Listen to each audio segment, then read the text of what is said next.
हाँ, दूत ने उन स्त्रियों से कहा, जिसे तुम ढूंढ रही हो वो यीशु मसीह अब यहाँ नहीं है, परंतु हाँ, अपने वचन के अनुसार हाँ, जी उठा है। अपने वचन के अनुसार वो जी उठा है, वो प्रभु अब यहाँ नहीं है। हालेलुया।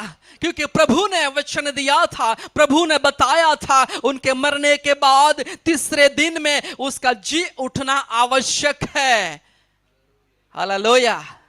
उसका पुनरुत्थान होना बहुत जरूरी है। और पुनरुत्थान के विषय में कुछ संदेश आपके बीच में रखने के लिए चाहते हैं। लेकिन ये जो स्त्रियां इस कब्र के ऊपर सुबह सुबह आए, उन जब ये वचनों को मनन कर रहा था, एक संदेश जो मेरे हृदय में आया, वो संदेश रख कर मैं आगे की ओर और मेरा और जो प्रचार में बढ़ने के लिए चाहते हैं। यहाँ पर जब वचन को पढ़ेंगे, मरकुस लिखे सुसमाचार उसका 16वां अध्याय पहले और दूसरे आयत को आप पढ़े। मरकुस उसका 16वां अध्याय पहली और दूसरी आयत। जब सब्त का दिन बीत गया तो मरियम मगदलनी और याकूब की माता मरियम और सलोमी ने सुगंधित वस्तुएं मोल ली कि जाकर उस पर मले। सप्त के पहले दिन बड़े भोर जब सूरज निकला ही था, वे कब्र पर आई। हालेलुया। आप जानते हैं, और इजरायली लोग सब्त का दिन और पवित्र दिन करके मनाते हैं। और अगले दिन शुक्रवार 6 बजे से लेकर शनिवार 6 बजे तक शब्द का दिन वो लोग पवित्र करके मानते हैं। और 6 बजे के पहले वो लोग कुछ भी काम नहीं करते। इसलिए स्त्रियां जो है और शनिवार शाम 6 बजे के बाद जाकर यीशु मसीह को मलने के लिए कुछ सुगंधित द्रव्य लेकर अपने पास रखा, क्योंकि अगले दिन सुबह अपना प्रभु को ये सुगंधित द्रव्य लगाने के लिए वो लोग जाने वाले थे। Hallelujah, hallelujah. ये सुगंधित द्रव्य आप जब प्रभु के पास लेकर प्रभु के पास आते हैं, अपने पास ये द्रव्य लेकर, ये सुगंधित इत्र लेकर प्रभु के पास आना है। जैसे स्त्रियां और प्रभु के पास जब जा रहे थे, ये द्रव्य को लेकर और जा रहे थे, अगले दिन उसके लिए तैयारी किया। जिस दिन जाने वाले थे उस दिन तैयारी नहीं किया, उसके अगले दिन उसने तैयारी किया। हालेलुया। यहां पर कितने लोग ऐसे हैं जिसको ये पता है अगले दिन संडे है, मुझे प्रभु के पास प्रभु की स्तुति और आराधना करने के लिए जाना है, और अगले दिन ये सोचते हैं मैं कौन सा गीत गाकर प्रभु की स्तुति करूंगा, मैं कैसे प्रभु की आराधना करूंगा, मैं कैसे प्रभु की प्रार्थना करूंगा। कोई है जो सोचता है एक व्यक्ति के अलावा? हालेलुया। प्रभु के दास को सोचना पड़ता है कि उनको लीड करना है, उनको गीत गाना है, इसलिए सोचना पड़ता है कौन सा गीत मुझे गाना है। इसलिए अगले दिन बॉय क्रिश्चियन को वो और वर्कशॉप कर देते हैं और ये गीत तैयार कर कर रखना है। लेकिन क्या सही में आपके जीवन में प्रभु के प्रति ऐसा प्रेम है, जब प्रभु से मिलने के लिए जाए आपका हृदय ऐसा उभर आए, मैं आज जा रहा हूं, मैं प्रभु की इस रीति से आराधना करूंगा, मैं इस रीति से प्रभु की स्तुति करूंगा, मेरे प्रभु को मैं ऐसा इत्र चढ़ाऊंगा जो प्रभु को भाता है। हालेलुया। क्या अपने हृदय को इस रीति से तैयार करते हैं? स्त्रियों के समान आपको तैयारी करना चाहिए। हालेलुया। स्त्रियों के समान प्रभु के प्रति एक ऐसा मन होना चाहिए, जब प्रभु के पास आते हैं मैं प्रभु की स्तुति और आराधना मेरे मन से और सच्चाई से खरे हृदय के साथ मैं करूंगा। लेकिन कई बार ऐसा होता है जब प्रभु की स्तुति और आराधना कर रहे होते हैं, हमारा मन कहीं और भटक रहा होता है। ऐसे आराधना और ऐसे स्तुति को प्रभु ग्रहण नहीं करता। हालेलुया। स्तुति आराधना ऊपर जाती है, प्रभु के दास अक्सर कहते हैं आधे रास्ते से पूरे मन के साथ, आत्मा और सच्चाई के साथ जब प्रभु के पास आते हैं, आप प्रभु की आराधना और प्रार्थना करना है जिससे प्रभु प्रसन्न हो जाए। हालेलुया।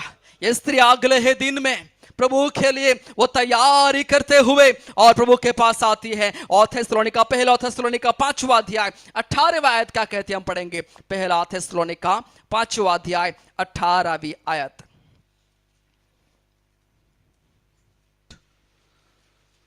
हर बात में धन्यवाद करो, क्योंकि तुम्हारे लिए मसीह यीशु में परमेश्वर की यही इच्छा है। परमेश्वर की यही इच्छा है, हर बात में हम प्रभु को धन्यवाद करते रहे, प्रभु की स्तुति करते रहे, सुगंधित द्रव्य प्रभु को हम चढ़ाते रहे, यही प्रभु की मनसा है। और भजन संहिता 50वां अध्याय 14वां आयत इस प्रकार से कहती है, जो प्रभु का धन्यवाद करता है वो प्रभु की महिमा को प्रकट करता है।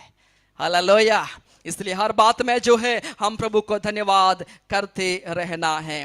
जब ये स्त्रियां प्रभु का और कब्र के पास आ रही थी, सुबह सुबह भोर को जब उठकर आ रही थी, और उस समय में स्त्रियां अपने और आप में कुछ बातें कर रही थी, कुछ उनकी दुविधा थी, कुछ उनके प्रश्न उनके मन में उठ रहे थे। हालेलुया। क्या प्रश्न है इन स्त्रियों का? तीसरा आयत को पढ़ लीजिए। तीसरा आयत, मरकुस लिखित सुसमाचार 16वां अध्याय 3री आयत। और आपस में कहती थी, हाँ। हमारे लिए कब्र के द्वार पर से हाँ। पत्थर कौन लुढ़काएगा। वो आपस में बात कर रही है, स्त्री आपस में और बात करते हुए कहती है, हम जा तो रहे हैं, हमने तैयारी तो कर ली है, हमारे पास इत्र तो है, लेकिन अंदर दाखिल होने के लिए एक रुकावट है, वो है बड़ा पत्थर, और पत्थर के ऊपर और लगाया हुआ एक सिल जिसे कोई तोड़ नहीं सकता। हमारे लिए उस पत्थर को कौन हटाएगा। हालेलुया। जब स्त्रियां बात कर रही थी, मेरा यह विश्वास है इन शब्दों को स्वर्ग सुन रहा था। हालेलुया। इन शब्दों को स्वर्ग सुन रहा था। क्या आपको ऐसा लग रहा है कि प्रभु बाहर आया इसलिए पत्थर हटाया गया? क्या प्रभु जिंदा हुआ इसलिए पत्थर को हटाया गया? हालेलुया। जो व्यक्ति एक अविनाशी शरीर को धारण कर ले, उन्हें कोई दीवारें रोक नहीं सकती। हालेलुया। मेरा प्रभु अविनाशी शरीर में तेजोमय और शरीर के साथ रूपांतर पाया हुआ शरीर के साथ था। जब वो जी उठा, उन्हें पत्थर हटाने की आवश्यकता नहीं थी यदि बाहर आना होता। हालेलुया। यदि पत्थर हटाना ही होता तो जब चेले लोग मिलकर एक रूम में बंद थे, तब प्रभु जब उसके बीच में आया, दरवाजा खोलकर आना चाहिए था। हालेलुया। बिना दरवाजा खोले प्रभु उनके बीच में आया। हालेलुया। पत्थर इसलिए नहीं हटाया गया क्योंकि प्रभु जिंदा हो गया, उनको बाहर आना था, लेकिन पत्थर इसलिए हटाया गया क्योंकि कुछ स्त्रियों का यह प्रश्न था, हमारे लिए उस पत्थर को कौन हटाएगा। इसलिए स्वर्ग में से परमेश्वर उन बात को सुनकर अपने दूत को भेज दिया। हालेलुया। यदि आप मरकुस लिखित सुसमाचार उसका 28वां अध्याय 2री आयत को पढ़ते हैं तो, और वहां पर स्वर्गदूत जब आया, क्या हुआ वहां पर लिखा, पढ़ेंगे। मत्ती लिखित सुसमाचार 28वां अध्याय 2री आयत। और देखो, एक बड़ा भूकंप हुआ, क्योंकि प्रभु का एक दूत स्वर्ग से उतरा और पास आकर उसने पत्थर को लुढ़का दिया और उस पर बैठ गया। Praise the Lord. हालेलुया। जब स्वर्गदूत उतरा, बड़ा भूकंप आया लिखा है, और पत्थर को हटाकर पत्थर के ऊपर वो स्वर्गदूत बैठ गया। यहां पर बैठने वाले हर एक लोगों से मैं कहना चाहता हूं, जब आप सुबह आ रहे थे और आपके मन में यदि कुछ भी दुविधा हो, मेरे जीवन में ये समस्या है, मेरे जीवन में इस प्रकार की बातें हैं, मेरे जीवन से इन्हें कौन दूर करेगा। जब आप प्रभु के पास आ रहे थे, आपने शायद किसी को ये बात नहीं कहा, शायद आपने किसी से ये बात नहीं किया, लेकिन आपके मन में उठने वाला हर एक प्रश्न को देखने वाला एक प्रभु है, जो अपना दूत को भेजकर ऐसी समस्या के बीच में उत्तर लाता है। हालेलुया। हालेलुया। चाहे हो सकता है आपके जीवन में से कहीं पत्थर हो जिनको देखकर आपके जीवन में ये सवाल होगा, मेरे लिए इन्हें कौन हटाएगा। कहीं बीमारी की अवस्था में आप कहते होंगे, मेरा ये बीमारी कब खत्म होगा, कौन मुझे छंगाई देगा। कहीं पढ़ाई की बातों कर देख कर आप कहते होंगे, कब मैं पढ़ाई की बातों में सफल होऊंगा, कौन मुझे सहायता करेगा। शायद अपने बच्चों को देख कर आप कहते होंगे, कौन मेरे बच्चों को सहायता करेगा, कैसे मेरे बच्चों का भविष्य अच्छा हो जाएगा। कहीं आर्थिक बातों को देख कर आप कहते होंगे, मुझे कौन सहायता करेगा, मेरे जीवन के आर्थिक संकट को कौन हटाएगा। आखिर कब तक है ये संकटों के बीच में घिरा रहूंगा। शायद आप आते समय कल रात्रि और हो सके कहीं बार आपने प्रार्थना में इन बातों को कहा होगा, कहीं बार ऐसी बातों को सोचा होगा। स्वर्ग में बैठने वाला मेरे प्रभु देख रहा है। हे स्त्रियां, तेरी समस्या ये है, कौन मेरे लिए पत्थर हटाएगा। तूने किसी पुरुष को नहीं कहा, किसी बलवंत को नहीं बुलाया वो पत्थर को हटाने के लिए, लेकिन जब तू बात कर रही थी, जब तू सोच रही थी, उन्हें देखने वाला एक प्रभु था। तुरंत मेरे प्रभु ने एक दूत को भेज दिया। हालेलुया। जब दूत आया, बड़ा भूकंप आया, पत्थर को हटाया गया और दूत वहां पर बैठ गया। वो कहता है, हे स्त्री, हे पुरुष, तेरे जीवन में जो प्रश्न है, कौन मेरे जीवन से इन्हें दूर करेगा। उनको हटाने के लिए प्रभु अपना दूत को भेज रहा है। Hallelujah, hallelujah. विश्वास के साथ आज मैं कहना चाहते हैं, आखिर अब तक अपने समस्या का सामना भी किया है, आखिर अब तक उस बीमारी के सामने आप लड़ा भी है, तो आज की सुबह प्रभु आपके लिए उत्तर लेकर आया है। आज की सुबह प्रभु आपके लिए वो पत्थर को हटाने के लिए अपना दूत को भेज रहा है। विश्वास के साथ इस वचन को ग्रहण करने वाले हर एक लोगों से मैं कहना चाहते हैं, प्रभु अपना दूत को उस पत्थर के ऊपर बिठा रहा है। इसका मतलब यह है, अब ये पत्थर को कोई बंद नहीं कर सकता। Hallelujah, hallelujah. नो रोमन साम्राज्य के सैनिक आकर बंद कर सकते हैं, ना यहूदी धर्म गुरु आकर बंद कर सकते हैं। अब तक जो बंद रखा अब बहुत है, अब मैं उसे हटाने जा रहा हूं। हालेलुया। अब आर्थिक संकटों को मैं हटाने जा रहा हूं, अब तेरे बीमारी को मैं हटाने जा रहा हूं, अब तेरे बच्चों को लेकर, उनका भविष्य को लेकर जो आपकी चिंताएं हैं, मैं उन्हें हटाने जा रहा। हालेलुया। विश्वास के साथ ग्रहण करने वाले हर एक लोगों से प्रभु कहता है, मैंने मेरे दूत को भेज दिया है। यूहन्ना लिखे सुसमाचार 20वां अध्याय 13वें आयत हम पढ़ेंगे। यूहन्ना लिखे सुसमाचार 20वां अध्याय 13वीं आयत।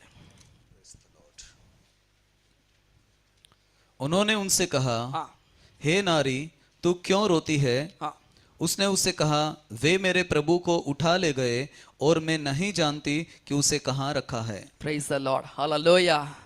जब स्त्रियां सुबह सुबह आई और देखा पत्थर तो हटाया हुआ है, अंदर जाकर देखा प्रभु नहीं है, दूतों ने कहा वो यहाँ नहीं, तब जाकर वो चेलों से बात कर रही है। चेलों से बात करने के बाद 2 चेलों के साथ वापिस ये स्त्रियां जब कब्र के ऊपर आए, देखा प्रभु नहीं था।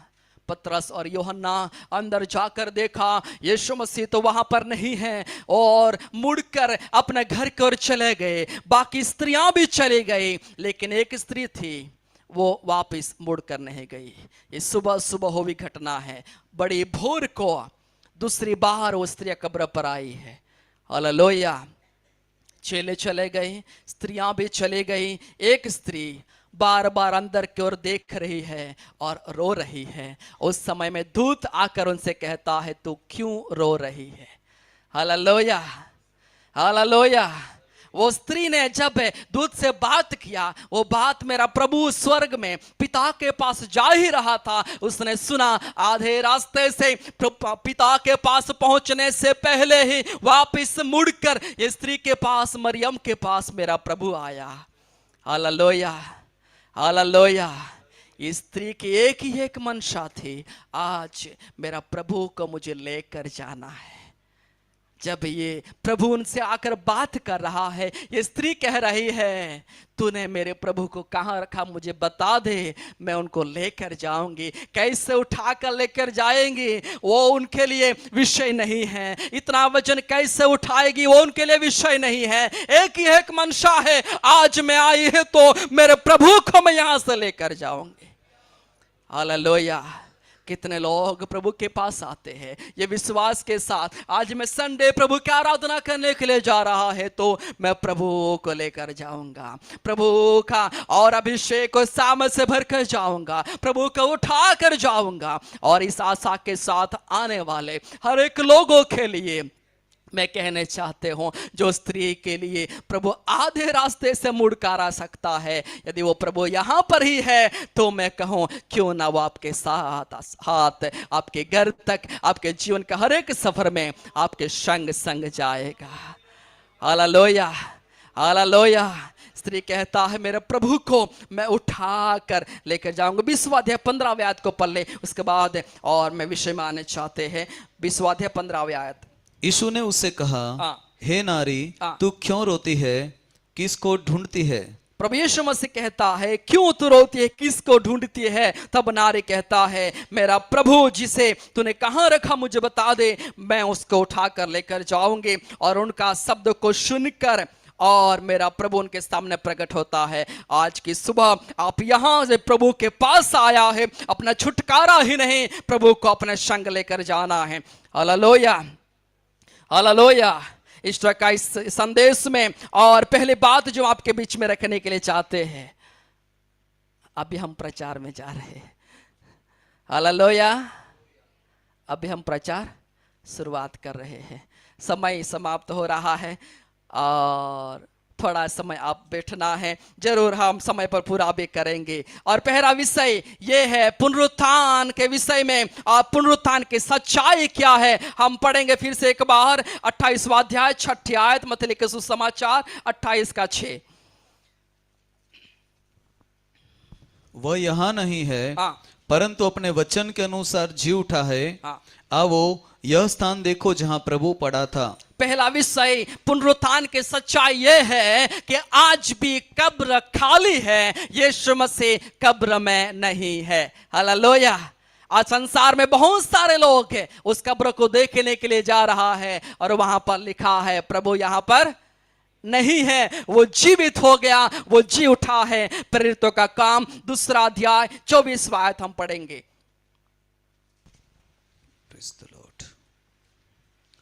परंतु उसी को परमेश्वर ने मृत्यु के बंधनों से छुड़ाकर जिलाया, क्योंकि यह अनहोना था कि वह उसके वश में रहता। Praise the Lord, hallelujah. वचन कहता है ये अनहोना था कि वो मृत्यु के बंधन में पड़ा रहता, इसलिए परमपिता ने उसका मृत्यु का बंधन से जिलाया और वो आज जीवित है। यही पुनरुत्थान की सच्चाई है। आपका और मेरा प्रभु आज जिंदा जीवता है। Hallelujah, hallelujah. संसार में बहुत से लोग, महान लोग आए, बहुत से संत लोग आए, बहुत से गुरु लोग आए। जितने लोग आए एक दिन मरे, उनकी कब्र है, किसी को जलाया गया, किसी को दफनाया गया, कोई भी जीवित नहीं हुआ। लेकिन एक ही एक प्रभु है जो तीसरा दिन में जी उठा और आज भी जीवित है, अपना भक्तों के संग रहता है। यही है पुनरुत्थान की सच्चाई। जिसकी आप और मैं आराधना करता है वो जिंदा जीविता प्रभु है, वो पुनरुत्थान पाया हुआ प्रभु है, वो जीवित ईश्वर है। Hallelujah, hallelujah. दूसरी बात जो आपके बीच में रखने के लिए चाहते हैं, पुनरुत्थान की क्या आवश्यकता थी, हम पढ़ेंगे रोमन्स का पत्र 4 अध्याय 25वीं आयत। Romans 4 verses 25। वह हमारे अपराधों के लिए पकड़वाया गया और हमारे धर्म में ठहरने के लिए जिलाया भी गया।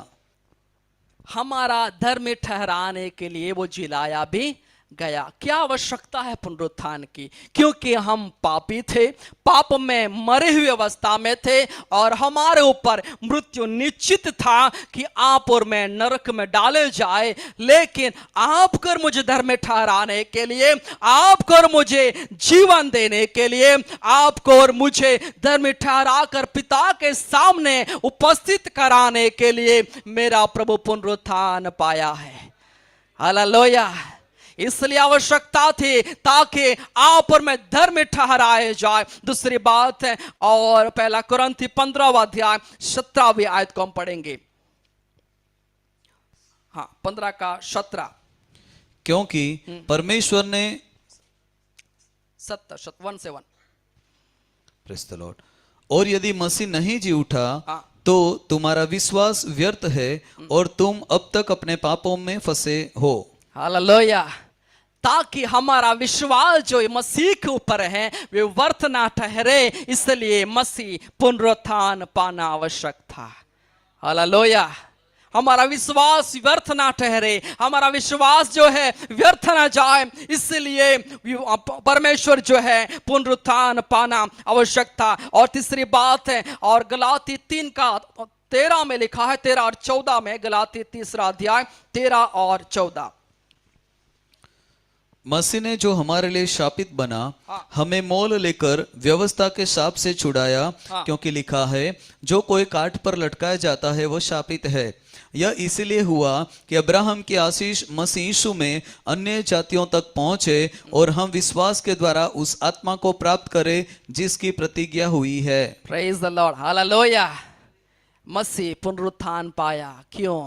क्योंकि आप और मैं श्राप में दबे हुए थे, श्रापों के बंधन में पड़े हुए थे।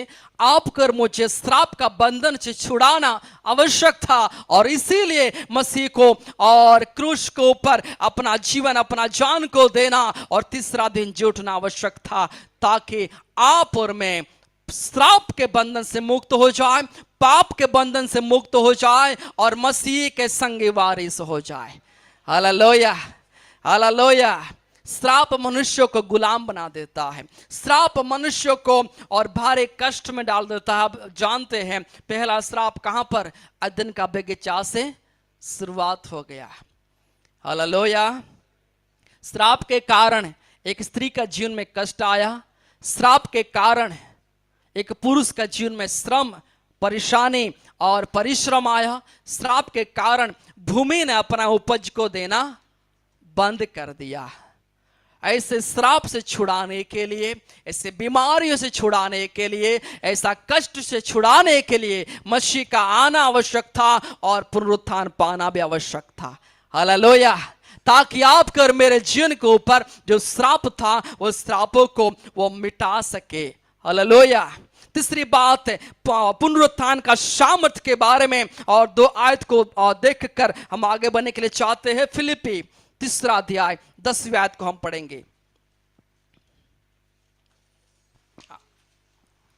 कि जो स्वर्ग में 3 अध्याय 10वीं आयत।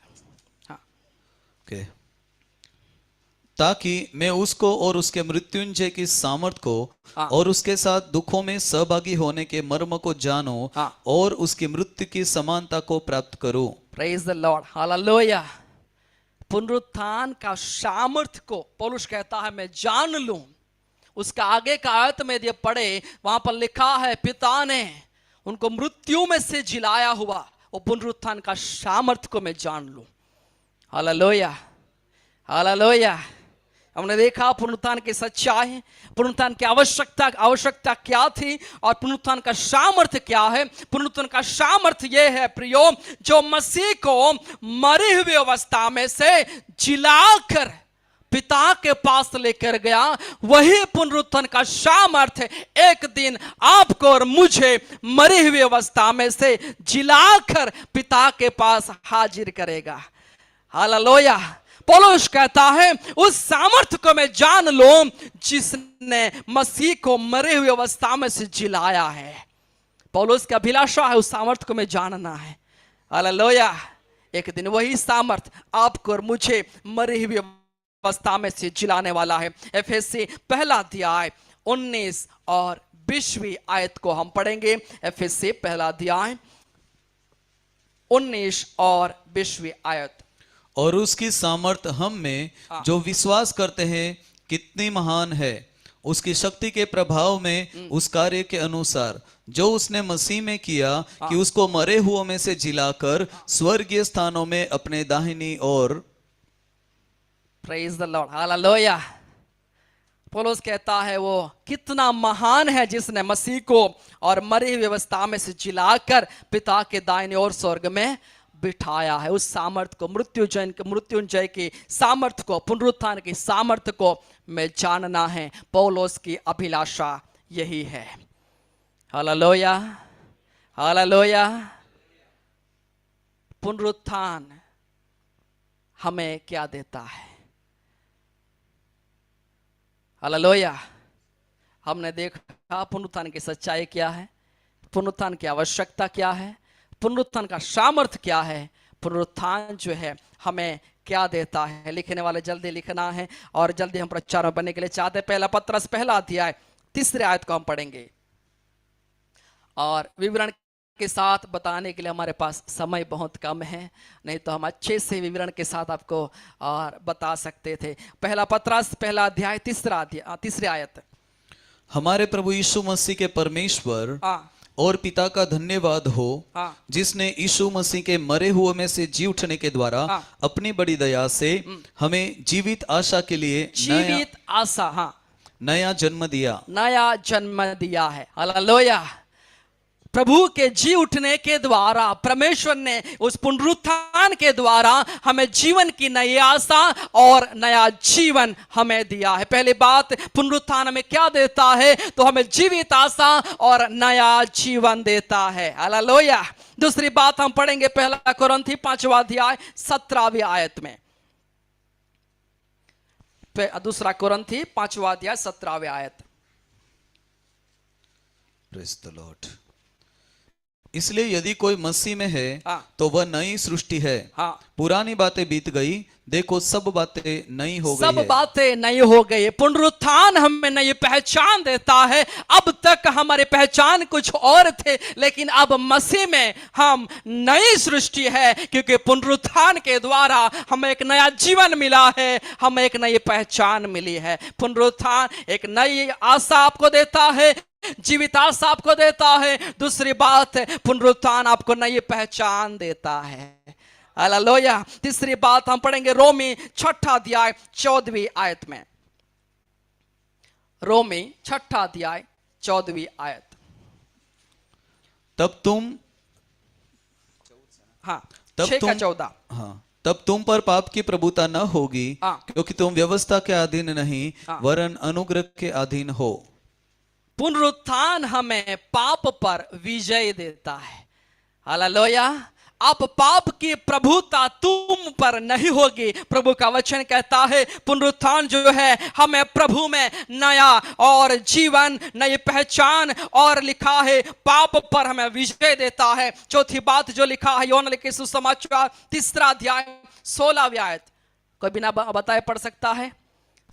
यूहन्ना 3 का 16।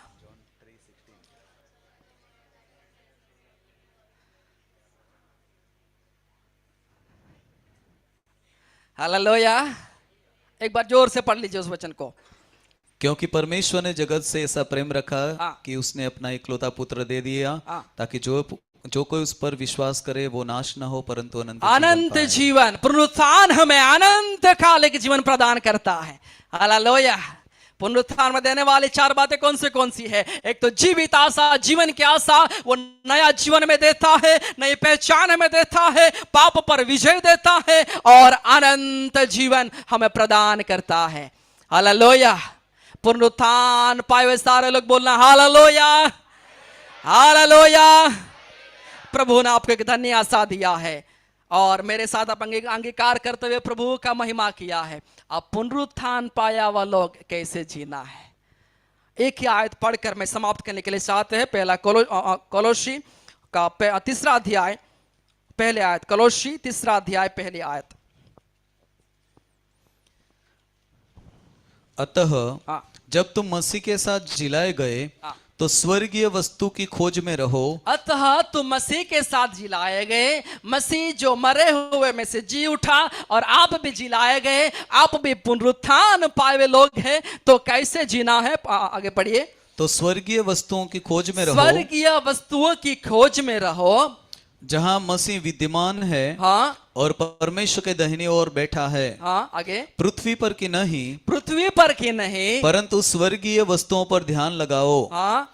क्योंकि तुम तो मर गए हाँ। और तुम्हारा जीवन मसीह के साथ परमेश्वर में छुपा हुआ है। Praise the Lord. हालेलुया।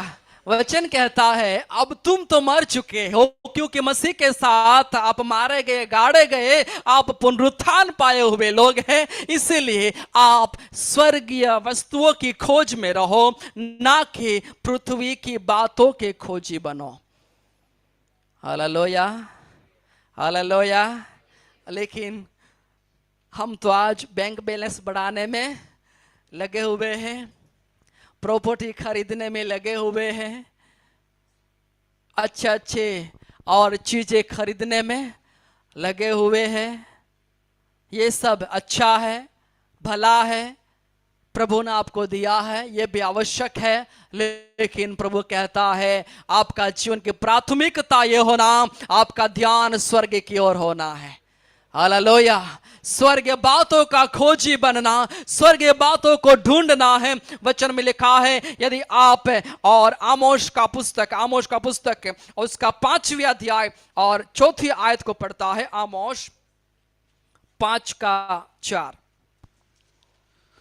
यहोवा इस्राएल के घराने से यूं कहता है, हाँ, मेरी खोज में लगो, मेरी खोज में लगो, तब जीवित रहोगे। तब जीवित रहोगे। हालेलुया।